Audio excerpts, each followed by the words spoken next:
હું લૂંટાઈ ગયો, હું બરબાદ થઈ ગયો, હું બના પાતિયા થઈ ગયો. ઘર બાર વેચીને ડોશીને જાત્રા કરાવી તોય ઘરવાળી ન મળી. શામળા, કેમ રોવા બેઠો? રોવ નહીં તો શું કરું? આજે ગોરખ ને દુર્ગાના હકપણ થાય છે. ગોરખ તૈયાર નથી તો એની માં પરાણે હકપણ કરે છે, અને હું આય તલ પાપડ છું તો તારી માં તૈયાર નથી. શામળા, રડ નહીં. લગ્ન કરવાની ના પાડી છે ને, પણ આપણને મળતા થોડા જ રોકે છે. અરે પણ એમ થાલા મળીએ એમાં શું મોજ? પરણીને તલતાર માંડીએ તો મોજ આવે. પણ તારી માં કહે છે કે હવે મને ચારધામની જાત્રા કરાવ. તો કરાવને જાત્રા? હા, કરાવને જાત્રા. અરે તારી ડોસીને જાત્રા કરવા લઈ જાઉં ચારધામની, ત્યાં સુધીમાં તો હું ડો થઈ જાઉં. તો એના કરતા બાવો થઈ જા. બાવો? હા, ને સાંભળ. તારી વાત તો સાચી છે. અમે લગ્નનો ખર્ચો કરવાની તેવડ તો રહી નથી, એટલે બાવો બનીને જ તને લઈ જાઉં. અલખ નિરંજન, અલખ નિરંજન, અલખ નિરંજન. અરે તમે કઈ નહીં બા, ભિક્ષા દઉં છું. સમજુડી આ શું કરે છે? ભિક્ષા દઉં છું. રેવા દે, ના દેવાય. અરે આમને દીધેલું સીધું દ્વારકાધીશને પહોંચે. કાં જોગી મહારાજ? અલખ નિરંજન. અને દ્વારકાધીશ મારા બનેવી થાય અને હું એને સાળી.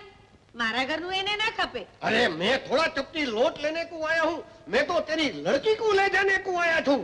મારા રોયા બાવા, સમજુ કઈ મને ગામમાંથી નથી જડી. મેં એને જન્મ દીધો છે, 9 મહિના પેટમાં રાખી છે. खोटी बात है. तेरे पेट में आवड़ी ननकड़ी बात नहीं टकती है तो आवड़ी मोटी लकड़ी नहीं, लड़की 9 महीना कैसे टकी होगी? सीधी रीते उसको मेरे साथ भेज दे, નહીંતર શું? नहींतर मैं तेरे को ले जाऊंगा और बावी बनाऊंगा. તું મને બાવી બનાવીશ એમ? हाँ તું મને બાવી બનાવીશ એમ?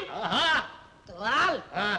હું જાતે જ તારી ભેળી આવું છું, અને આપણે બે ભેળા થઈ ને સાથે જ ઘૂઘરા વગાડશું. ચાલ. ओहो, पर પછી તારી લડકી કા क्या होगा? હવે એને તો સામડા હાળે પરણાવવાની છે. तो पहनावती काय को नहीं, उसने तेरे को यात्रा करवाई, तू पाछी आई तो अभी तक शादी नहीं बनाई. काल आज शादी बनावी ना, नहीं तो मैं तेरी लड़की को लेके जाता हूँ. લડકી કો લેકે જાયગા? हाँ, બાવા, हाँ, તારા બાપનું રાજ છે. हाँ. મારી સાથે દાદાગીરી કરી છે ને, તો તારી દાઢી જ કેજી લઈશ. हाँ तो दाढ़ी तेरे बाप की है? શું બોલ્યો? हाँ बोलो. મારા બાપની સામે દેખ. हाँ. લે. સાંભળા તું? એક તો મારે ખર્ચે યાત્રા કરાવી, હવે લગ્નનો ખર્ચ ન થાય એટલે બાવો થઈને બૈરી જ લેવા આવ્યો છું. બાવો થઈને બૈરી લેવા નીકળ્યો?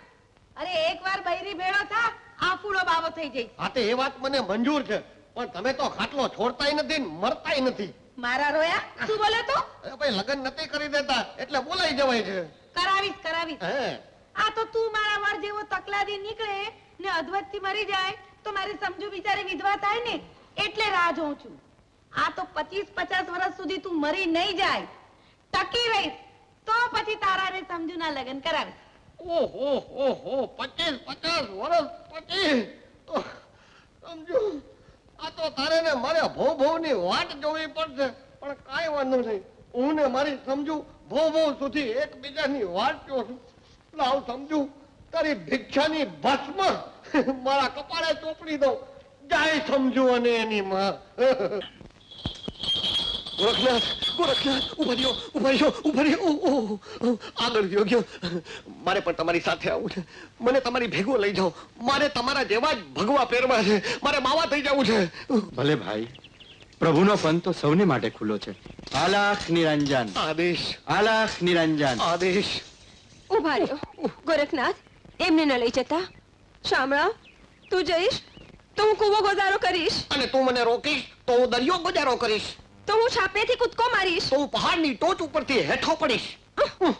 પણ શા કારણે ભાઈ? અરે આની મહાકાય માં મને ઘૂઘરા બાંધ્યા વગર તને આજ પરણાવી, તને કાલ પરણાવી એમ કહીને નચાવ્યા કરે છે. એના કરતા તો ઘૂઘરા બાંધવા સારા. શામળા, સાંભળો તો ખરા. હવે તને જન્મ લેવા માટે જગતમાં જડી જડીને આજમાં જડી, અને મને પ્રેમ કરવા માટે જગતમાં જડી જડીને તું જ જડી. મને તો લાગે છે કે તારી માં જીવતી છે ને ત્યાં લગી હું બાયડી ભેગો નહીં થઈ શકું. એના કરતા બાવો જ થઈ જાઉં. પણ શામળા, હવે મને રોકીશ ને તો હું આપઘાત કરીશ. તો ચાલ, હા. હું પણ તારી સાથે આપઘાત કરીશ. હાલ. ના ના દીકરી, તારે શા માટે આપઘાત કરવો જોઈએ? આપઘાત કરે ને તારા દુશ્મન. હવે તમે જ મારા દુશ્મન છો, પણ જમરાજના ચોપડામાં તમારું ક્યાંય ઠામ ઠેકાણું નથી. એમ ન બોલ મારા રોયા. હું લગ્ન કરવા તૈયાર છું. તમે? હા, તારા આની હારે. હા, એમ તો તમે રોજ કહો છો, પણ લગ્ન ક્યાં કરી દ્યો છો? મારા રોયા, હું તો તમારા પ્રીતના પારખા કરતી હતી. ઓહો. આ દ્વારકાધીશની સાઈ ખરી ને? હા, મોટા સગાના સગા. હા, અને હવે મને ખાતરી થઈ ગઈ છે કે તમારી બંનેની પ્રીત સાચી છે. બસ હવે તો આજે ને આજે લગન. એમ તો પછી ફરી નહીં જાવ ને, કારણ કે આ ગોરખનાથજી ફરી પાછા નહીં આવે. નહીં ફરું. હા, તો પછી સીધાઓ ગોરખનાથજી અને અમને આશીર્વાદ આપતા જાઓ કે અમારા બેયના ઘીરે પટારો ભરાય એટલા પુત્રો થાય. મારા ગુરુદેવ તમારી આશા પૂરી કરે. અલખ નિરંજન. આદેશ.